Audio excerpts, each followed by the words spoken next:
നമസ്കാരം. വൃക്കരോഗങ്ങളാൽ കഷ്ടപ്പെടുന്ന അനേകർ നമുക്ക് ചുറ്റുമുണ്ട്. ഇരുവൃക്കകളും തകരാറിലായി ഡയാലിസിസിന്റെ സഹായത്തോടെ മാത്രം ജീവിതം കഷ്ടിച്ച് മുൻപോട്ട് കൊണ്ടുപോകുന്നവർ. ഇങ്ങനെയുള്ളവർക്ക് കിഡ്നി ട്രാൻസ്പ്ലാന്റേഷൻ മാത്രമായിരിക്കും ഏക പോംവഴി.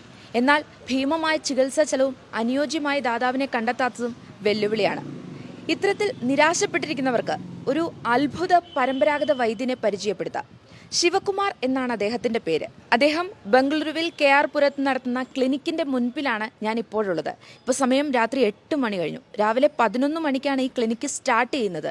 അന്നേരം തൊട്ട് വരുന്ന രോഗികളാണ്. രാത്രി 8 മണിയായിട്ടും രോഗികളുടെ പ്രവാഹം നിലച്ചിട്ടില്ല. ദിവസേന 150 മുതൽ 200 രോഗികളെ വരെ അദ്ദേഹം ചികിത്സിക്കുന്നുണ്ട്. ഇതിൽ നിന്ന് തന്നെ അദ്ദേഹത്തിൻ്റെ പ്രാഗൽഭ്യം എത്രത്തോളം ഉണ്ടെന്ന് നിങ്ങൾക്ക് മനസ്സിലായി കാണുമല്ലോ.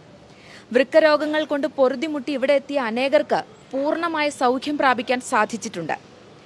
ഈ പരമ്പരാഗത വൈദ്യന്റെ ചികിത്സാ രീതിയെ പറ്റിയും ഒപ്പം അദ്ദേഹം ചികിത്സിച്ച് ഭേദമാക്കിയ രോഗികളുടെ അനുഭവവും നമ്മൾക്കൊന്ന് കേൾക്കാം. ഇരുവൃക്കകളും തകരാറിലായവർക്ക് കിഡ്നി മാറ്റിവെക്കലല്ലാതെ എന്താണ് സർ ചികിത്സ? കിഡ്നി ഫെയിലൂർ അയച്ച டிரான்ஸ்பிளான்டேஷன் ஒன்றே ஆப்ஷன் இல்லை. நாட்டு மருந்து ஆயுர்வேத மருந்தில் நிறைய மருந்து நல்ல மருந்து கிடைக்கிறது. எந்த கிட்ட கூட 15 இருக்கா கிரியேட்டினு, 18 இருக்கா கிரியேட்டினு, 10 இருக்கா கிரியேட்டினு நான் மெடிசன் கொடுக்குறேன். அது ஒன்றும் பிரச்சனை இல்லை. டயாலிசிஸ் ஒன்றே இல்லை சால்വേഷൻ, ട്രാൻസ്പ്ലാന്റ് ഒന്നേ ഇല്ല സാൽവേഷൻ. ഇത് നാഗരത്ന. ഇത് അവരുടെ ഭർത്താവാണ്. നാഗരത്നയ്ക്ക് 39 വയസ്സാണ്. 2 മക്കളുണ്ട്. 2022 2 കിഡ്നി ഫെയിലിയറായി ഇവർ ഹോസ്പിറ്റലിൽ പോകുന്നത്. പല ഹോസ്പിറ്റൽസിൽ പോയി ചികിത്സയ്ക്ക് വേണ്ടി ഒരുപാട് കാശ് മുടക്കേണ്ടി വന്നു. ആഴ്ചയിൽ 2-3 വട്ടം ഡയാലിസിസ് ചെയ്യണമായിരുന്നു. അതിൻ്റെ പാടുകളാണ് ഈ കയ്യിൽ അവശേഷിക്കുന്നത്. അങ്ങനെ ഒരുപാട് കാശൊക്കെ ചെലവാക്കിയിട്ടും അതിനൊരു റിസൾട്ട് കിട്ടിയില്ല. അപ്പോഴാണ് ഡോക്ടർ ശിവകുമാറിനെ കുറിച്ച് കേട്ടത്. അവർ ഡോക്ടറിനെ പോയി കണ്ടു. പിന്നീട് ഇവരുടെ ജീവിതത്തിൽ നടന്നത് ഒരു അത്ഭുതമാണെന്ന് പറയേണ്ടി വരും. ഡയാലിസിസ് നിർത്തി ഇപ്പോൾ വൃക്കകളുടെ പ്രവർത്തനം ഏകദേശം 90% ഓക്കെ ആയിട്ടുണ്ട്. ഡോക്ടർ ദൈവം പോലെയാണെന്നാണ് ഈ കുടുംബം പറയുന്നത്. അവർക്കുണ്ടായ അനുഭവം നിങ്ങളൊന്ന് കേൾക്കൂ. பெங்களூர் போய் செக் பண்ணிட்டு 2 கிட்னி ஃபெயிலியர் 75% போயிடுச்சுட்டாரு. இதுக்கு 25% தான், ஒன்னும் செய்ய முடியாது, கிட்னி டிரான்ஸ்லேஷன் பண்ணணும். ஆனா அர்ஜென்ட் பண்ண முடியுது. ஒரு 3-4 மாசம் கொஞ்சம் பாடி கிளியர் பண்ணிட்டு தான் அப்புறமா தான் கிட்னி டிரான்ஸ்லேஷன் பண்ணணும்னு சொல்லிட்டு அப்ப இருந்து டயாலிசிஸ் ஸ்டார்ட் பண்ணிட்டாரு. டெய்லி வாரத்துக்கு 3 நாள் டயாலிசிஸ். எனக்கு வீட்டுல ரிலேஷனே சரி விடுறேன், என்ன ஆயிடுச்சு, இருக்கிற நாள் இருக்கட்டும், ஏதோ நல்லா சாப்பாடு கொடுக்கட்டும், என்ன சாப்பிடு சொல்லு, இருக்கிற நாள் இருக்கட்டும், அப்புறமா என்னென்ன ஆயிட்டு போட்டோம் சொல்லிட்டு இருந்தாரு. ஆனா அந்த அளவுக்கு விடல. ஏதோ கடவுள் புண்ணியத்துல இவரு கடிச்சது பின்னாடி இந்த மெடிசன் சாப்பிட்டுட்டு இருக்கும்போது இத கிளாரிட்டி வந்துருச்சு. ஆனா 90% எனக்கு கியூர் சார். இது மாதிரி இருந்தா நெக்ஸ்ட் இன்னொரு மந்த்ஸ்ல இன்னும் கம்மி ஆயிடுது. கிரியாட்டின் ஆல்ரெடி எனக்கு 5 இருந்துச்சு, 8 இருந்துச்சு கிரியாட்டின். 8 இருந்தும் போது இப்ப 3 வந்திருக்கு. இப்ப வீட்டுல எல்லா வேலை செய்யும், கடையில வேலை செய்யுது, எல்லா வீட்டு வேலை செஞ்சுக்குது, ஆக்டிவா இருக்கும். அந்த வீக் ஒண்ணுமே இல்லை, இப்ப நார்மலா இருக்கு. நமக்கு 2 மாசத்துல 3வது மாசத்துல டயாலிசிஸ் ஸ்டாப்.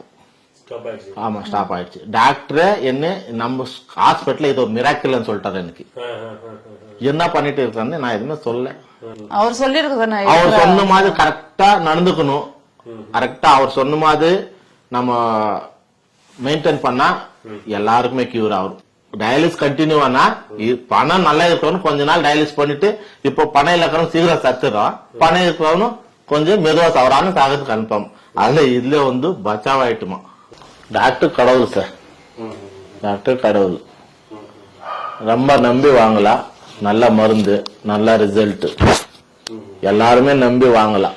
ஏன்னா அதுவும் நிறைய காசு வாங்குறது ஒண்ணு இல்ல. അപ്പോൾ ഡയാലിസിസ് ചെയ്യാതെ തന്നെ കിഡ്നി രോഗം മാറ്റാൻ സാധിക്കൂ? கண்டிப்பா கியூர் ஆகும். டயாலிசிஸ் தேவையே இல்லை. எந்த மெடிசன் சாப்பிட்டு டயாலிசிஸ் தேவையே இல்லை. സർ, ഈ ചികിത്സയുടെ ചെലവ് എത്രത്തോളാണ്? அது சார்ஜஸ் சொல்ல முடியாது. அது டிபெண்ட்ஸ் அப்பான் பேஷண்ட்டு. இப்போ டயாலிசிஸ் பேஷண்ட்டுக்கு வரவேட்டு சார்ஜஸ் ஆகுது, வித்தவுட் டயாலிசிஸ் பேஷண்ட்டுக்கு வரவாட்டு சார்ஜஸ் ஆகுது. அதிகமாக சார்ஜஸ் எல்லாம் பண்ணுறதில்ல, ஒரு லிமிட் சார்ஜஸ் தான் இருக்குது. ഇവിടെ കേരളത്തിൽ നിന്നുള്ള രോഗികൾ വരാറുണ്ടോ? இருக்குது. கேரளாலாம் நிறையா இந்த பேஷண்ட் இருக்குது. அதிகமாக பேஷண்ட் கேரளாலாம் இருக்குது. താങ്കൾ ഈ ചികിത്സാ രംഗത്ത് എത്ര വർഷമായി പ്രവർത്തിക്കുന്നു? நாங்கள் இந்த ஃபீல்டில் 19 இயர்ஸ் தான் இருக்கிறேன். நான் பாரம்பரிக வைத்திய ட்ரெடிஷ்னல் மெடிசன் ப்ராக்டிஸ்னர். அவர் ஃபாதர் அந்த 3rd ஜெனரேஷன் ரன்னிங் ஆயிருக்கு இந்த ஃபீல்டில்.